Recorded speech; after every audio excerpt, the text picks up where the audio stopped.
Hello. So, family and addiction, family, addiction, and recovery. For most families, it's my experience that accepting um, the addiction in the family is very difficult. It's like, holy shit, what do we do? And there's no cut and dry course to follow. You know, um, around dealing with the addict and dealing with the whole family situation. I've been down this road a little bit here recently, talking to families of addicts and alcoholics, and on this broadcast that I do every morning, and lots of response. Wow, like tons of response recently.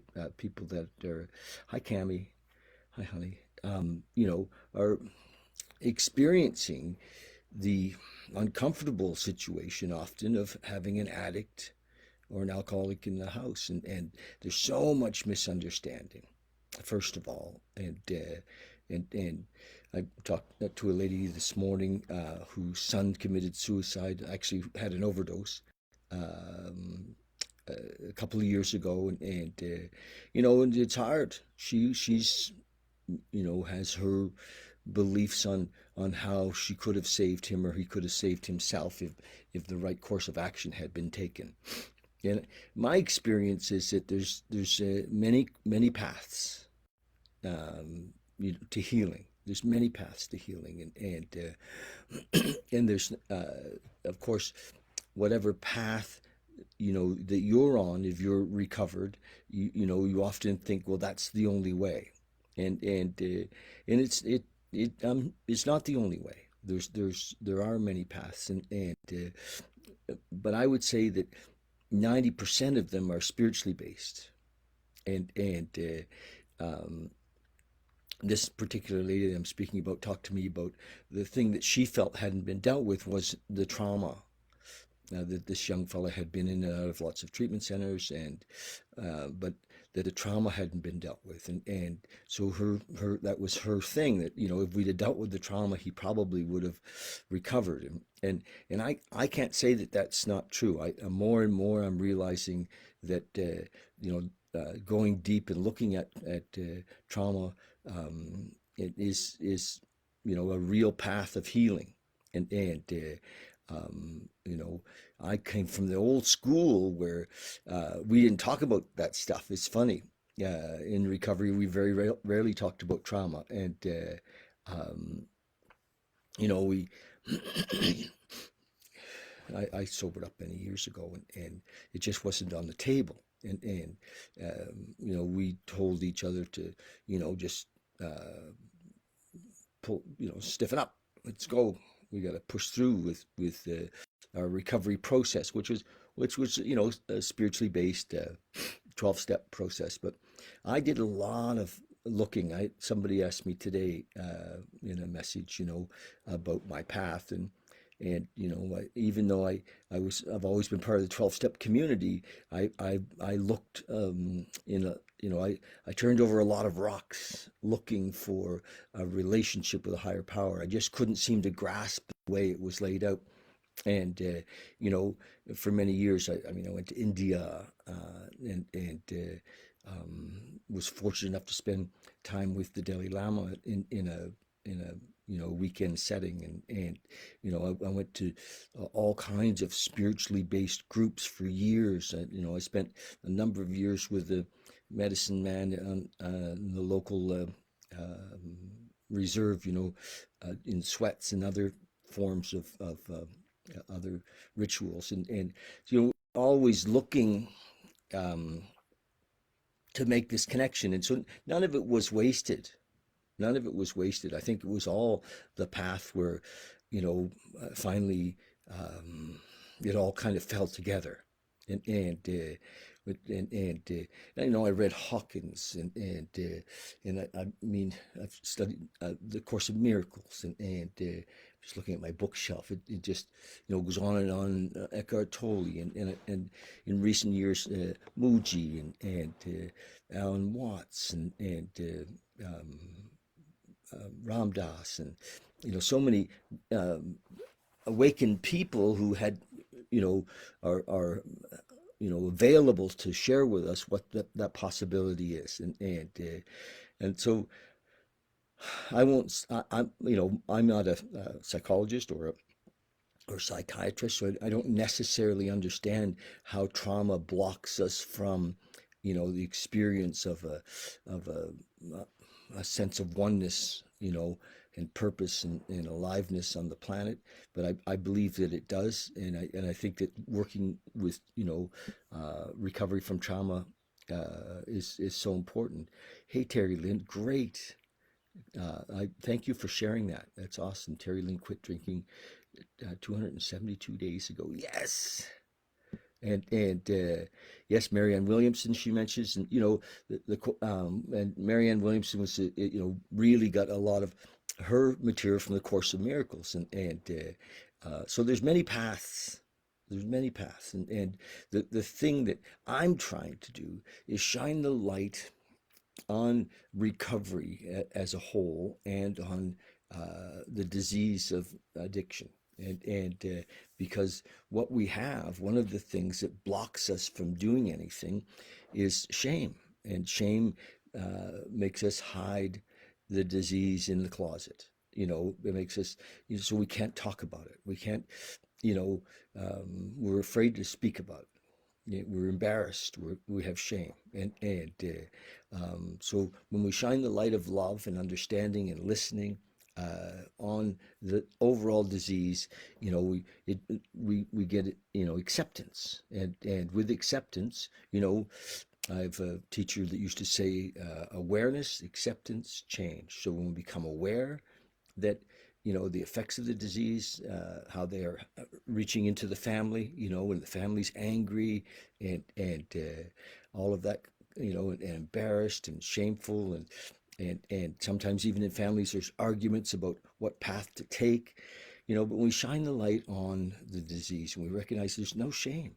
it you know it's probably, I'm going way on a limb, and I'm just making this stuff up, but, it's probably, in North America could be contributory to being the number one killer, because it contributes to heart disease, it contributes to diabetes, it contributes to, car accidents, it contributes to violent deaths from domestic and so on. So, and then of course there's just, the liver disease that, and it contributes to suicide. There's the effects of alcoholism and addiction on our our North American world is huge. It's just huge. And here we are, almost unable to, well, certainly unable to agree on a path for recovery. There is no agreed upon path. We see different governments taking different paths, and I don't agree with all the paths, but I can't say that it isn't making a difference or it won't help. I prefer myself to recommend entire abstinence, you know, and then dealing with the situations, that where the pain is rooted, and it's often in trauma. Let's look at and lift above them, you know, and what I love about the spiritual approach is that we are lifted out of shame, guilt, fear, anger, you know, um, desire, trying to make things, complaint, judgment. We're lifted out of all of that with the spiritual approach. So I'm big on that. That's big for me. But I don't, therapy. I think therapy helps. Cognitive, obviously, it helps. And they're all pieces. So, but the main thing that I want to do is talk about it. Let's shine the light on it. Let's accept that it's here. You know, and what's interesting is that if we don't bring this conversation into the mainstream, you know, uh, new families, here we are in a situation. So your child, is now 17, and you realize that he or she is an addict or an alcoholic, and you have no experience or nowhere to turn, right? It's where the heck do you go? So you're a young family, or maybe you're in your 40s, and this has not been on the table, and you have a 17 or an 18-year-old who's an addict or an alcoholic, and you're like, where do we go? And so often we don't want even to admit that it's happening. We're thinking that they'll grow out of it, and historically, if kids are using addictively or alcoholically, one of the symptoms, just to share this with you, if your young person says, um, that's right, Terry Lynn says that shame cannot survive awareness. Yes, we shine a light, but if your young person says, like I did as a kid, I'm done, I'm finished, I will not drink anymore, I'm finished, and you believe them because they believe themselves, and then 3 days or 3 weeks later they're back out. That's almost a certain sign that they're in the disease, and because their delusion is that they can quit and that it'll be okay. And then what happens is that the idea that one or two won't hurt comes in, boom, and it, even though they know, and they have a couple and they're gone, you know, because the couple's never enough. And so, if you have an addict or an alcoholic in your family, I mean, and you're wondering, what to do, let's talk about it. Let's talk about it. And I was wondering, I wrote a couple of notes here. I said, addiction in family, so hard to accept that we are powerless over the addiction in someone else's life. It is. It's very difficult, but it's a fact. We often get angry, defensive, and experience denial and extreme fear. Of course, if somebody in your family is literally killing themselves and you can't do anything about it, it's difficult. It really is. If you or your family have an addict, if you or your family of an addict or an alcoholic would like to hear I would like to hear what you're doing in your life to cope. So, share with us. We'd like to hear how that's going. Do you have support? Do you have a community? Would you like support? Does everyone in your family agree on a course of action? So those are just some of the questions that I wrote. Okay. That's what was coming up this morning. I'm going to go. I have a young friend of mine, V, who's, you know, trying to shine the light on this situation. Mostly, though, the some of the results of this situation are homelessness, and I'm going to go see V today, and I hopefully he's pulling a shopping cart, from Calgary to Edmonton, to kind of shine the light on the problem. And I posted V's information on this page. Have a look at it.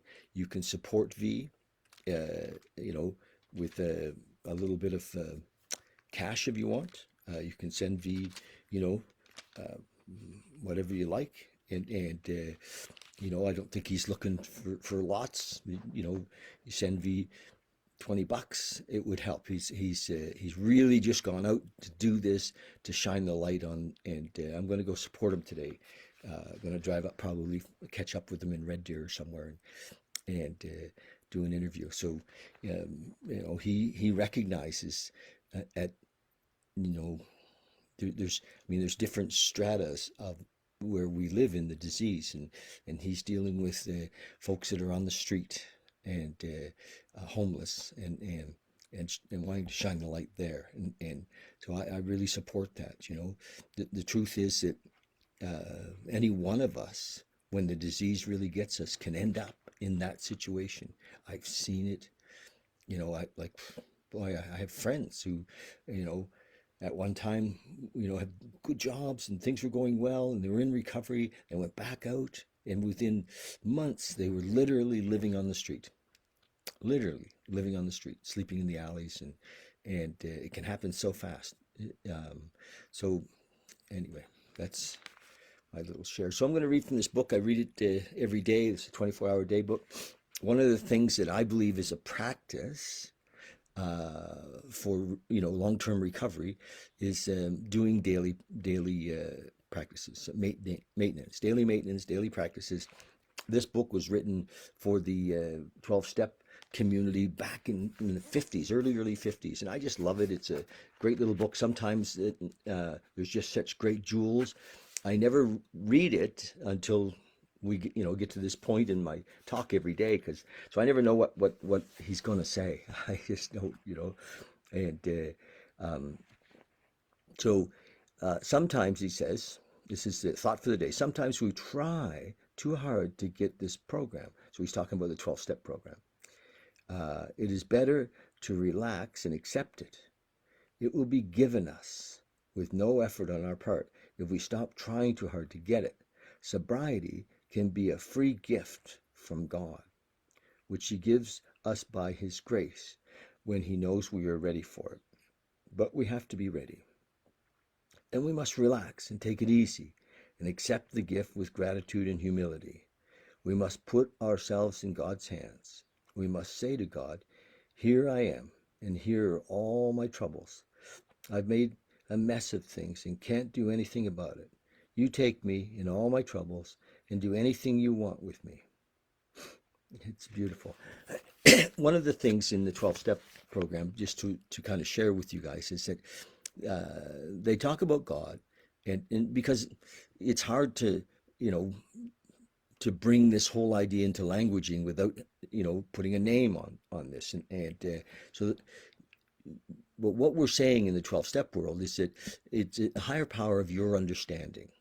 Okay, it's a higher power of your understanding. So, and I do a lot of work with guys to help them get to a place where they can have something that's personal for them. Interesting. I watched an interview this morning of Carl Gustav Jung, and the interviewer said, asked Jung if he went to church as a kid, and Jung had said yes, and did as a young man, or did he believe in God? And he said yes, and he said, well, do you believe in God now? And Jung was, in his 80s, and he said, it it isn't belief. I don't believe in God. I know. And it was so different. And what happens in the 12 steps is that we're not trying to get people to believe in something in the 12 steps, trying to have an experience of something. So, and it isn't something that can really be described or talked about. So we put a name on it. They're called concepts of this higher power, of this universal intelligence. So it can't be described. So it's not a religion where we need to believe. It's a pathway that brings us to a real experience of that, and that's what Jung talked about. And Jung was very supportive in the early days of what we did in our 12 steps, and he recognized that the real addict and the alcoholic had to have a psychic change. We had to change the way we thought about life, and part of that change needed to be we had to experience that there was a power greater than us, that we were not the center of the universe as such. So don't let the word God throw you off. I'll show you many different ways to work with that if you'd like. Meditation for the day. Fear, it says, is the curse of the world. Many are men's fears everywhere. I must fight fear as I would a plague. I must turn it out of all of my life. There's no room for fear in the heart in which God dwells. So that's the key. I can't fight fear. I think, kind of he's full of poop with that. But I can have a relationship with a higher power. And when I have a relationship with a higher power, there's no fear's gone. It's gone. And that's the deal. So I can't, the whole idea that I can fix myself in a way, not that I'm broken, but, that I can push fear away. But I can have a relationship with a higher power, love, higher power, whatever. Okay.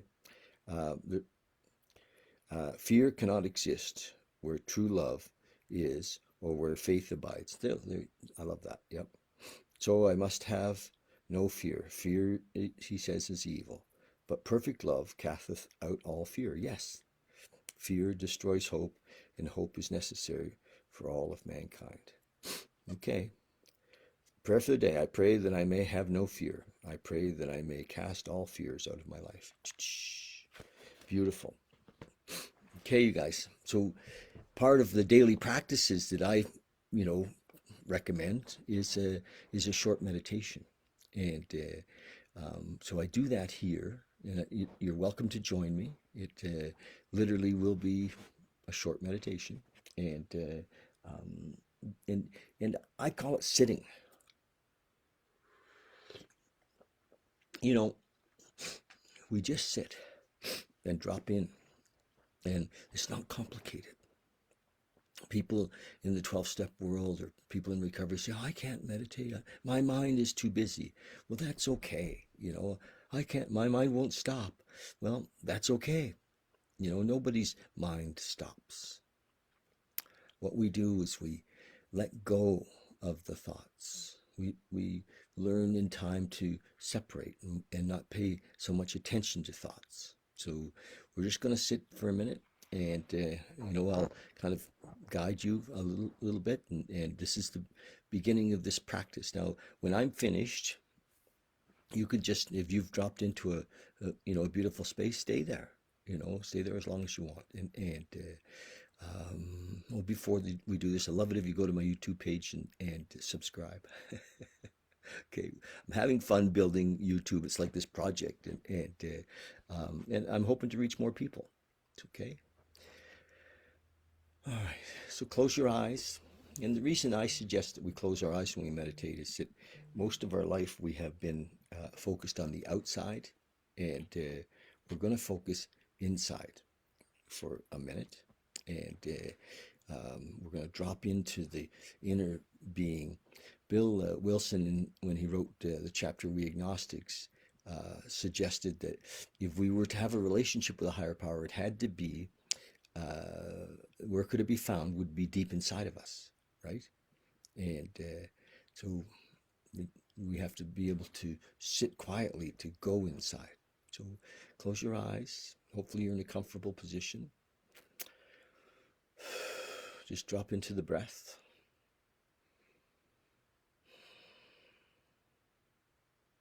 Just recognize that we actually live in this body. So many of us don't spend much time here. We're in our heads all the time, and in our thoughts, and in the past or the future. So we're going to let go of the past for a moment. We can pick it up later if you like. We're going to let go of the future because there's nothing there for us. There's nothing in the past for us. There's nothing in the future for us. There's only something in this moment for us. So let's try to experience this moment by letting go of the past and the future. And you'll be here. Come into the breath. The breath brings us into the moment. Experiencing the body also brings us into the moment. If you bring your attention or your focus or your awareness for a minute, maybe to your feet and your ankles and your calves, just bring your energy and your focus into your knees, to your thighs. So work your way up your legs with your attention. When you bring your attention here, you are here. Into your hips, your lower back, your belly. Bring your attention to your spine and just feel as you climb up. Your attention, your awareness moves itself up your spine, to your shoulders. Let your shoulders relax. Bring your attention now into your neck, into your jaw. Let your jaw just drop a little bit and relax. Into your skull. Bring your attention for a moment into your forehead.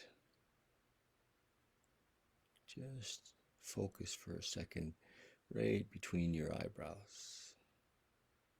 Right here. And then back into your nose, your mouth. Bring your attention to your tongue. Feel your breath coming in. Totally here. You're totally in this moment. Just bring your attention to your neck, back into your shoulders, down your arms to your elbows, your wrists, into your hands. Complete. Bring your attention into the vibration of your body. As you breathe into your body, life-giving oxygen. Just imagine that you're breathing in light, and your body is full of that light.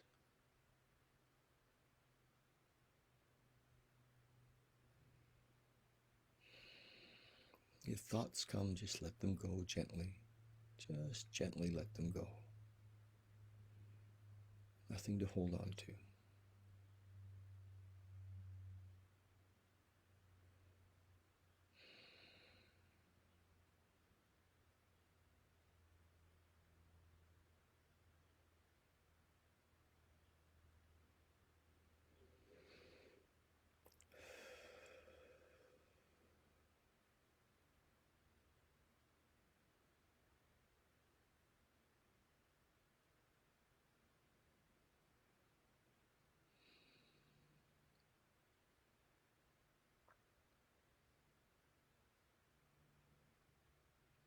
You can just stay here if you'd like, for as long as you like. Thanks for joining me today. Love you. Love to hear your comments, your thoughts. Talk soon.